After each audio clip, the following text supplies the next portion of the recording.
Hello everyone, नमस्कार, आदाब, सत श्री अकाल। कैसे हैं आप सब लोग? उम्मीद करते हैं जहां भी होंगे खुश होंगे, स्वस्थ होंगे और सबसे इम्पोर्टेंट मस्त। तो दोस्तों, आज जो हमारा सफर है, हम आ पहुंचे हैं फोर्ट अगवाड़ा जेल।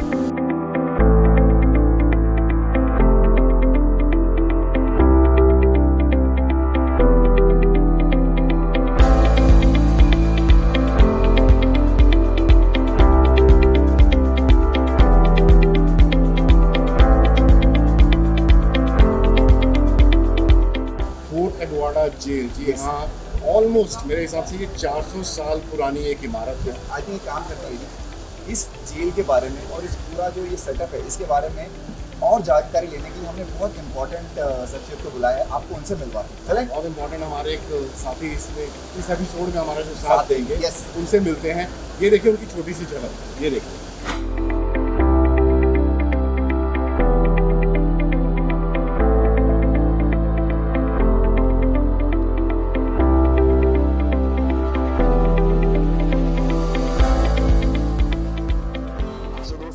एंटर करने वाले हैं। सबसे पहले चलते हैं टिकट काउंटर पे, क्योंकि टूरिज्म ऑफ गोवा जो है इसे चलाते हैं, गोवा टूरिज्म। तो हम सबसे पहले टिकट लेंगे। आइए टिकट लेंगे। टिकट जो है आई थिंक 150 रुपए की टिकट है पर पर्सन। बहुत ही नॉमिनल प्राइस है टिकट। वैसे आप कितने की टिकट? 150 की। चलिए 150 रुपए की। हाँ जी, 4 लोग। Exactly. आपके कहते हैं ना पूरे अतीत में ले जाता है, पूरे पास में चले जाते हैं। हमें इस कहते हैं ना कि इस जगह के जो इमोशंस है अभी हम कनेक्ट कर सकते हैं, क्योंकि हमें ऑलरेडी वो इसके बारे में बता चुके हैं। थोड़ी देर बाद आप भी वही इमोशन फील करेंगे जब इस जेल में आएंगे। तो मैं पता क्या सोचता हूँ कि 400 साल पहले लोग कैसे रहते होंगे, कैसे उन्होंने बनाया होगा, कैसे बिल्डअप किया होगा। और ये बिल्डअप किया होगा और जो लोग यहाँ रहते थे उसके बारे में भी बताएंगे, जिन्होंने बहुत इंपॉर्टेंट रोल प्ले किया है गोवा की फ्रीडम के लिए। जी हाँ, पोर्चुगीज रूल से आजादी दिलवाई। तो बहुत सारे सरप्राइज फैक्ट्स आज आपके सामने खुलने वाले हैं। सो गाइस, बहुत इंटरेस्टिंग एपिसोड होने वाला है। Stay tuned guys, join us.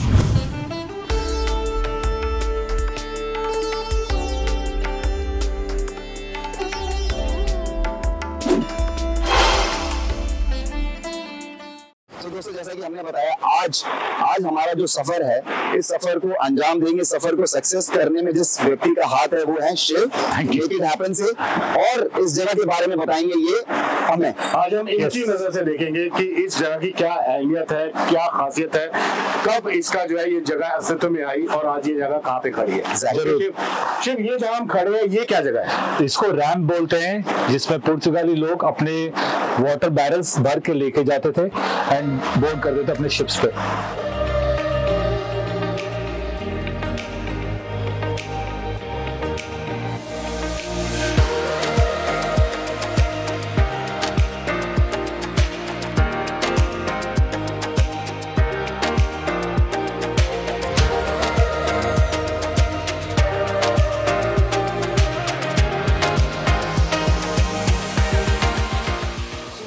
जैसा कि हम सब जानते हैं, जहां हम खड़े हैं ये है फोर्ट अगवाड़ा, ठीक है। हाँ। फोर्ट अगवाड़ा, जहाँ पे जेल भी है, जहाँ पे वो फेमस लाइट हाउस भी है, फ्रेश वाटर रिजर्वॉयर्स भी हैं और किला भी है। बट ये सब, इसकी क्या अहमियत है और ये क्या चीज है, पूरी कहानी जरा व्यूअर्स को बताएंगे। तो सबसे पहले तो इसको किले की तरह बनाया गया था, ठीक है, 1604 से 1612 के बीच में पोर्चुगीज ने, लेकिन 1604 से 1612 का मतलब 8 साल लगे। हाँ जी, और उन्होंने इटालियन मिलिट्री आर्किटेक्ट्स को एम्प्लॉय करा ये फोर्ट को डिजाइन और कंस्ट्रक्ट करने में। तो उन्होंने आधा हिस्सा बनाया पहाड़ के ऊपर और आधा हिस्सा बनाया समुद्र की छोर पे, जो कि पथरीला शोर लाइन है, ठीक है। एंड इसको इनिशियली यूज करा गया था एज अ फोर्ट। देन जब डिक्टेटर सालाजार के अंदर आया, it was turn into a prison, but to hold over against him. But जब ये फोर्ट शुरू किया गया था, ये किससे बचने के लिए किया था? Dutch was from the Dutch army, Dutch mainly, and then later on the Maratha navy. Because Marathas also started building their naval ships.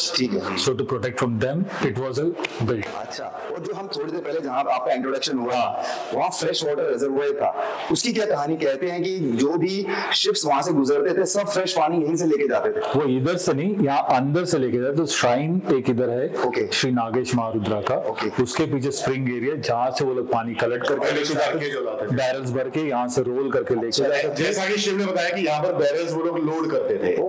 तो बैरल्स लाए, इधर पानी भरा and they will go on to the ships. So basically जहाँ हम खड़े थे वो जेटी थी उनकी, jetty ram. So it was a jetty ram for okay okay great great great. Goa को जिन्होंने आजादी दिलवाई, जितने भी बड़े बड़े लीडर थे, सबको यहीं पे रखा जाता था, टॉर्चर किया जाता था, ऐसे कुछ? हाँ, यहाँ पे टॉर्चर सेल भी है और यहाँ पे काल कोठरी भी है, जो यूजुअली आपको हेरिटेज वॉक में एक्सेस होता है। और वहाँ पे ऑफ कोर्स टॉर्चर करा जाता है irrespective of man, women, young और ओल्ड। और काल कोठरी में तो यूजुअली कीप इट क्लोज। वो सब चिन्ह हम अभी भी देख सकते हैं। हाँ, अभी भी देख सकते हो। और सो दोस्तों देखिए कितना इमोशनल मोमेंट है एज इंडियंस, एज somebody जो ये सोच सकते हैं कि हमारे जो फ्रीडम फाइटर्स थे जिन्होंने गोवा को आजादी दिलवाई पुर्तगालियों से, कितना उन्होंने यातनाएं सही होंगी, कितनी पीड़ाएं सही होंगी, और उन्हें यहीं घर किया जाता था। तो आई थिंक जब हम उन सेल से गुजरेंगे, हर एक सेल अपने आप में वो कहानी बयान करेंगे और हर तरीके के रूल्स भी होते थे इधर। Oh my God, जैसा फॉलो यस। अच्छा, और ये क्या स्ट्रक्चर है? See, this is basically the base where they would walk through. So एक तो इसको prisoners path भी बोलते हैं जो उस तरफ है, और यहाँ पे ऑफिसर लोग आते थे। तो this is still the same ceiling. Yes. तो दोस्तों जैसे कि शिव ने बताया, ये जो टनल शॉप्स, इस टनल में तो दो हिस्से हैं। एक हिस्से से प्रिजनर्स जाते थे, कैदी, और ये जो हिस्सा है यहाँ से ऑफिसर्स जाते थे। राइट इसके ऊपर अगर आप बाहर से देखेंगे तो सुपरिटेंडेंट होते थे जो जेल के, उनका ऑफिस भी है। आइए। तो दोस्तों जो जेल के सुपरिटेंडेंट थे उनका ऑफिस ये रहा। तो दोस्तों यहाँ एक बड़ी इंटरेस्टिंग शिव ये बेल है, ये प्रिजन के टाइम पे भी आई थिंक बेल का काम करती हुई। This was mostly used when a meeting is about to start and about to end. Okay. So every guard is on alert, otherwise they're doing their moves. Oh. And also when it's an alarm to be raised, or some higher official is arriving or passing by. Indication. इसका भी अपने आप में एक इतिहास है। अच्छा, ये जो कैनन्स है शेफ, ये लाइन से हैं, और अगर आप बाहर से ये देखेंगे आपको कैनन्स दिखाई नहीं देंगे। तो युद्ध की हिसाब से, डिफेंस के हिसाब से बड़ा स्ट्रैटेजिकली प्लेस किया गया है, ताकि सिर्फ अंदर से दिखते हैं, बाहर से दिखते नहीं है कैनन्स। हाँ, और एक लाइन में you're standing in front facing it. Yes. और शिव इसकी कहानी मैंने ये भी सुनी है कि ये लाइन में इसलिए है क्योंकि अगर आप इस तोप से अभी अगर आप शूट करते हैं तो इसको एक गर्म हो जाती है। हाँ जी। फिर दूसरी तोप से करते हैं, फिर तीसरी से, फिर चौथी से, बाय द टाइम इसका नंबर आता है ये ठंडी हो जाती है। हाँ। रेडी फॉर एक्शन अगेन, यही कहानी है। So yes, you are right. इन दोनों में ये एक फर्क है। इसका प्रॉब्लम ये था, once it is fired, it will not recoil back to its original spot.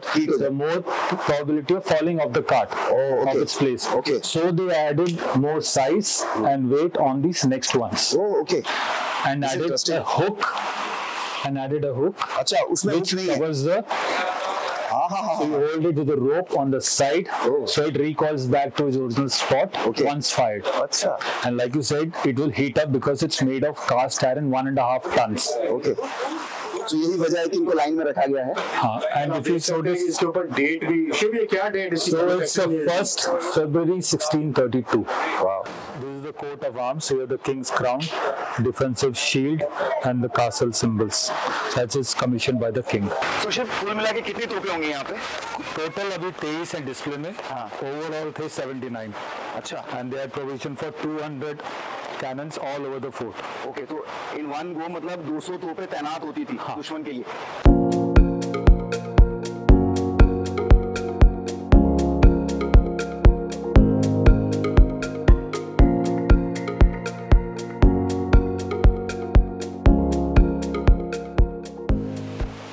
Shiv ये कहाँ ले आए? चलिए दिखाते हैं। इधर दाईं ओर। अच्छा, तो ये आपका one of the first wood fire oven introduced in the Indian subcontinent to bake all kind of breads, make all kind of food. ये पोर्चुगीज टाइम पे? पोर्चुगीज के टाइम पे। तो कैदियों के लिए कि ऑफिसर और सोल्जर्स वगैरह के लिए, बिकॉज उस टाइम पे वो लोग चावल तो खाते नहीं थे। अच्छा। तो ब्रेड की शौकीन थे वो लोग।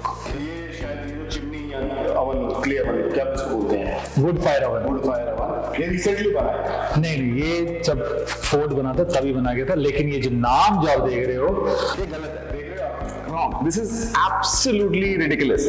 15 अगस्त को इस करतूतों से आजादी मिली। अच्छा। जब एंट्री फी लगाई गई, जो कि 150 रुपए आपका जनरल एंट्री, तो बाहर से घूम के जा सकते हो।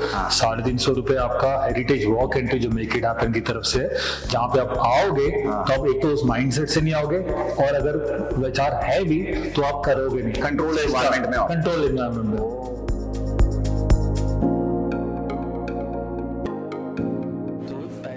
गोवा का असली नाम या हिस्टोरिकल नेम होता था गौमंतक या गौमंतपुरम। ओके। अब पोर्चुगीज लोग जब आए तो कोई भी नाम बोल नहीं पाते थे, तो उन्होंने कॉमन डिनोमिनेटर देखा गौ, यानी कि गाय।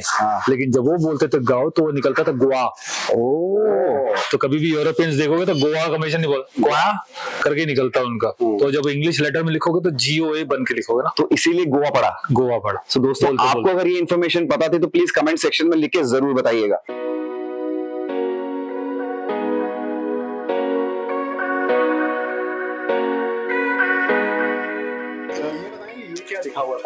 तो ये इसलिए लिखा है इस जगह की मान्यता है, it's a natural spring water zones, और इनका रिलेशन भी स्वयंभू के साथ है।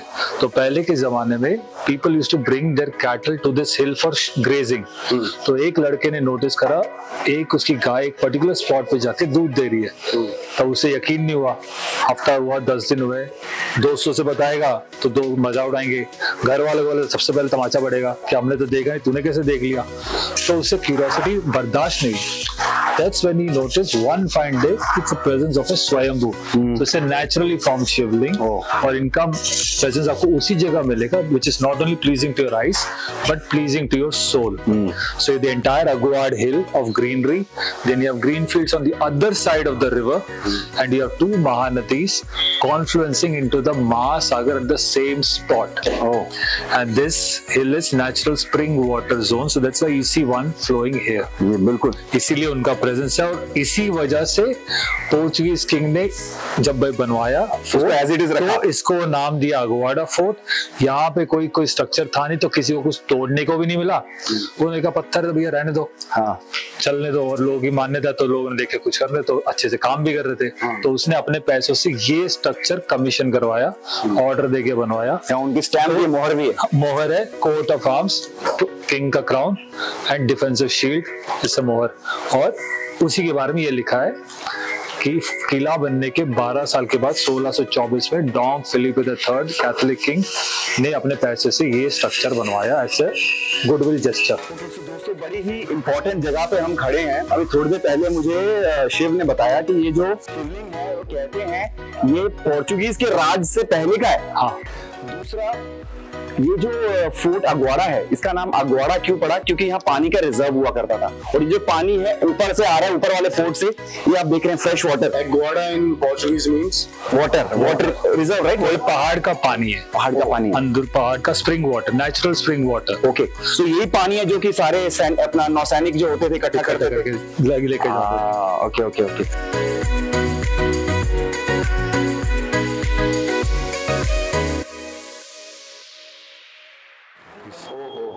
तो शिव, ये जो डिस्प्ले है, आई थिंक इसके बारे में मैंने पढ़ा है कि जो ये डिस्प्ले यहाँ पे अल्फाबेटिकल ऑर्डर्स में, हाँ जी, ए से लेके Z तक जितने भी फ्रीडम फाइटर्स थे जिन्होंने गोवा की आजादी में अहम भूमिका निभाई और जो यहाँ रखे गए बनाए गए थे, उनके नाम यहाँ पे हैं। सही कह रहा हूँ? तो इधर दमन और दीव के सेंट्रल जेल में जिनको बंदी बना कर रखा गया था, और ये अल्फाबेटिकल ऑर्डर है, surname, first name, middle name format है। तो दोस्तों जैसे कि मैंने कहा यहाँ पे डिस्प्लेड है अल्फाबेटिकली ऑर्डर्स में फ्रीडम फाइटर्स के नाम। ए से जैसे देखिए आप, अभिषेकी अनंत सकाराम, अभयंकर अनंत गोविंद, आचार्य शंकर लक्ष्मण से लेके ABCD पूरा है। अच्छा, एक नाम जो बड़ा खास है जो कि मुझे शिव ने अभी बताया, सवाईकर शारदा पद्माकर। ये जो महिला है इस मात्र 16 वर्ष की थी, 16 इयर्स उनकी सिर्फ उम्र थी जब उन्हें यहाँ पे कैद किया गया, बंदी बना के लाया गया under suspicion of murdering A villager. उसके पिताश्री और 3 भाइयों के साथ। और शिव का कहना है कि उसके बाद जब वो बाहर निकल के गई, उन्होंने बाकी काफी महिलाओं को प्रेरित किया कि फ्रीडम स्ट्रगल में हिस्सा लेने के लिए, पार्टिसिपेट करने के लिए। सो ये बड़ा अहम नाम है। और अभी एक और चीज जो बताई कि मोदी साहब जब आए थे, तो she recently got facilitated by the Prime Minister. So salute to these guys.